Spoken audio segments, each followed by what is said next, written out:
अस्सलाम वालेकुम। वालेकुम अस्सलाम।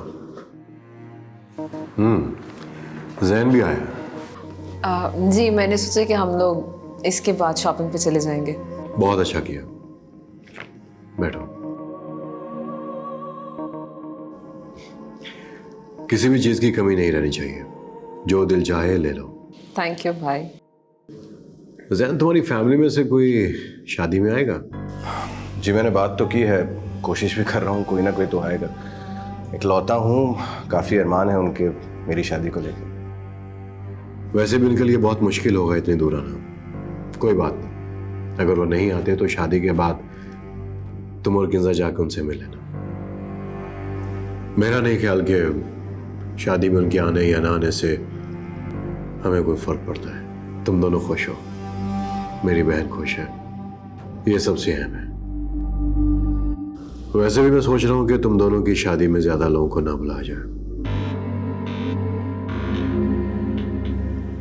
कहीं मेरी बहन की खुशियों पर नजर ना लग जाए। जी ठीक है, जैसे आपको मुनासिब लगे। अच्छा वो आपने मुझे किसी काम के लिए बुलाया था यहाँ पे?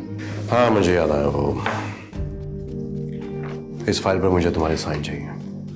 साइन किस लिए? तुम जानती हो कि हर बड़े काम में तुम मेरी पार्टनर हो, इसलिए मुझे तुम्हारे साइन चाहिए होते हैं।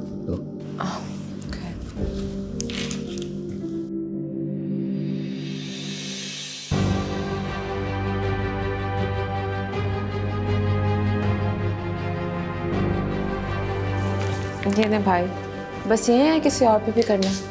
नहीं, फिलहाल इतनी।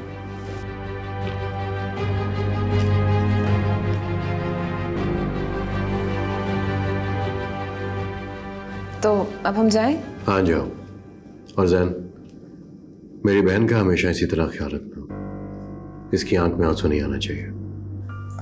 अरे आप फिक्र मत कीजिए, मैं बहुत प्यार करता हूँ इससे, इसका बहुत ख्याल रखूँ। Don't worry. खुश रहो तुम दोनों।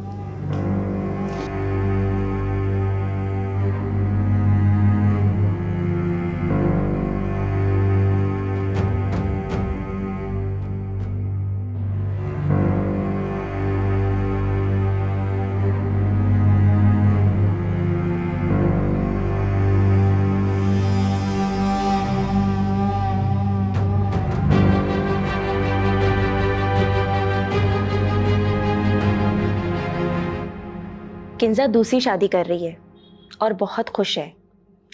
एक मिडिल क्लास लड़का फंसाया है दोनों बहन भाइयों ने, ताकि वो हमेशा इनके नीचे दबा रहे।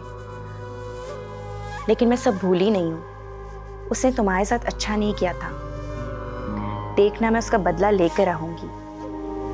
इनकी सारी खुशी को खाक में ना मिला दिया तो मेरा नाम भी बिनिश नहीं। वैसे भी आजकल बड़ी ऊंची हवाओं में उड़ रही है, मुझसे भी बदतमीजी कर रही है। इसका खमियाजा तो इसको भुगतना ही पड़ेगा। देखना जल्द तलाक लेके फिर से घर में आ जाएगी।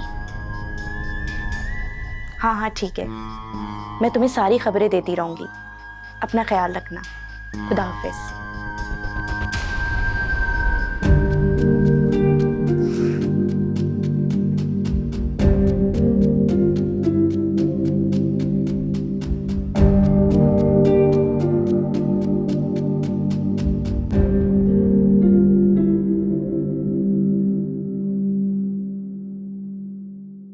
तुमने पेपर साइन करने से पहले एक बार पढ़ा भी नहीं, ऐसे साइन कर दिया?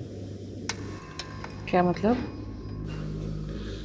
आई मीन जो पेपर्स तुमसे भाई साहब ने साइन करवाए, तुमने उन्हें बगैर पढ़े साइन कर दिया। पैसे के मामले में कभी किसी पे इतना अंधा भरोसा नहीं करना चाहिए। कभी भी कोई भी धोखा दे सकता है। यू डू रियलाइज कि तुम मेरे भाई के बारे में बात कर रहे हो? देखो मैं सिर्फ उनके बारे में बात नहीं कर रहा हूँ, I am talking in general. तुम्हें दुनियादारी सिखा रहा हूँ। अक्लमंदी इसी में है कि पेपर्स को साइन करने से पहले एक बार पढ़ लिया जाए। मैं अपने भाई को बहुत अच्छी तरह से जानती हूँ। जान छिड़कते हैं वो मुझ पर। मुझे धोखा देने का वो कभी नहीं सोच सकते। आज के बाद इस तरह की बात मत करना। आई एम सॉरी, मैंने तो ऐसे ही कह दिया था। तुम जानते हो ना कि सिर्फ वही है जो तुम्हारी और मेरी शादी के हक में है। और वो सिर्फ इसलिए क्योंकि मैं तुम्हें पसंद करती हूँ। और आज तुम उनके खिलाफ बातें कर रहे हो। मुझे तुम्हारी ये सोच पसंद नहीं आई। अच्छा, I said I am sorry. अपना मूड ख़राब मत करो, मूड ठीक करो अपना। और तुम अपने भाई साहब की वजह से मुझसे लड़ाई कर रही हो, जो तुमसे इतना प्यार करता है। मेरे भाई के अलावा मेरा इस दुनिया में और कोई नहीं है। उन्होंने मुझे बाप की तरह पाला है। आई डोंट थिंक कि मैं कभी भी जिंदगी में उनके खिलाफ कुछ सुनूंगी। अच्छा ठीक है, मैं आइंदे से ख्याल रखूँ। You know, me to realise I love you. और मैं तुम्हें इतना प्यार दूंगा कि तुम अपने भाई का प्यार भी भूल जाओगे। मेरे भाई का और तुम्हारा कोई कंपैरिजन नहीं है, और कभी कंपेयर करना भी मत अपने आप को उनसे। मेरे ख्याल से मेरा मजीद कुछ कहना फजूल है, बिकॉज मैं कुछ भी बोलूँगा तुम्हें बुरा ही लगेगा, तुम गलत ही समझोगे मुझे। Good idea.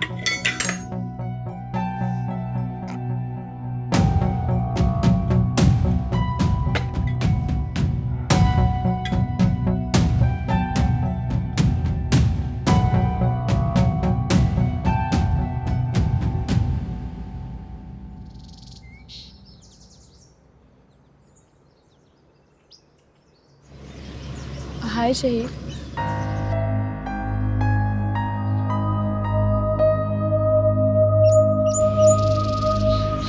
इसे क्या हुआ? शहीद तुमसे नाराज है क्या?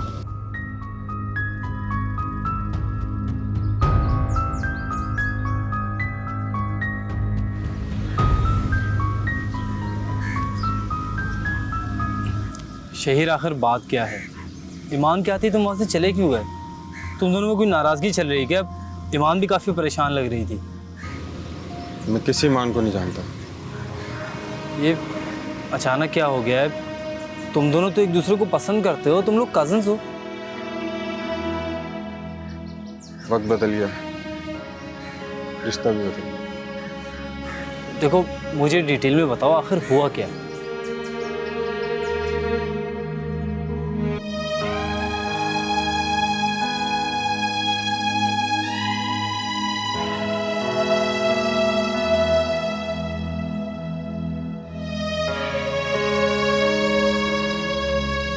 यार ये तो बहुत बुरा हुआ।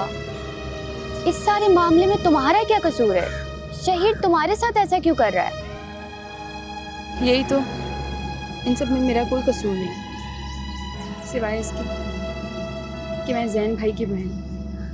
उनकी गलतियों की सजा मुझे मिल रही। शहीद का ये रवैया बर्दाश्त नहीं हो रहा मुझसे। तुम कहो तो मैं बात करूं शहीद से? कोई फ़ायदा नहीं, वो कोई बात सुनने के लिए तैयार ही नहीं है। मुझसे सारे ताल्लुकात ख़त्म कर दिए उसने। यार ये तो ज्यादती है। तुम अलीज़े से क्यों नहीं बात करती? शायद वो कुछ समझा सके उसे। क्या बात करूँगी अलीज़े से? मेरे भाई ने जो कुछ किया उसके साथ, उसके बाद भीख मांगू उससे कि अपने भाई को रोक ले सब कुछ करने से। हो सकता है शहीद का गुस्सा वक्ती हो, शायद उसे एहसास हो जाए कि वो तुम्हारे साथ गलत कर रहा है। अगर ऐसा ना हुआ ना तो यूनिवर्सिटी छोड़ दूंगी मैं। बेवकूफ़ी की बातें मत करो। तुम ऐसा वैसे कुछ नहीं कर रही हो। घर वालों को क्या कहोगी कि तुम यूनिवर्सिटी क्यों छोड़ रही हो? चलो खैर छोड़ो, क्लास का टाइम हो गया, चलो चलते हैं।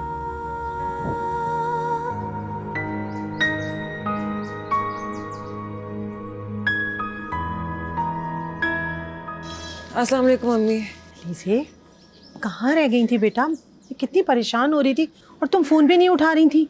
अम्मी, मैंने आपको बताया तो था कि मैं जॉब के लिए गई हूँ। आप परेशान क्यों हो रही थी? पहले भी जाती थी। बेटा पहले की बात और थी, अब बात और है। आपकी बात क्या है? हम लोग बातें बनाएंगे बेटा। लोग क्यों बातें बनाएंगे मेरी? क्या मेरे माथे पे मेरी कहानी लिखी हुई है? क्या मेरा निकाहनामा प्रिंट हो गया है? क्यों करेंगे लोग मेरे बारे में बातें? अच्छा अच्छा, नाराज़ नहीं हो, आओ बैठो, बैठ के बात करते हैं। आप क्यों बार बार मुझे एहसास दिलाती हैं कि मेरे दामन पे कोई दाग लग गया है, जिसे देख के लोग मेरे बारे में बातें बनाएंगे? कुछ नहीं बदला है, सब कुछ वैसे का वैसा ही है। बेटा मैं माँ हूँ ना तुम्हारी, इसलिए जल्दी परेशान हो जाती हूँ। चलो तुम नाराज़ नहीं हो, तुम मुँह हाथ धो लो, मैं तुम्हारे लिए खाना लगाती हूँ। नहीं, मुझे भूख नहीं है। ऐसे कैसे भूख नहीं है? सुबह से भूखे पेट निकली हुई हो और कह रही हो अभी भी भूख नहीं है।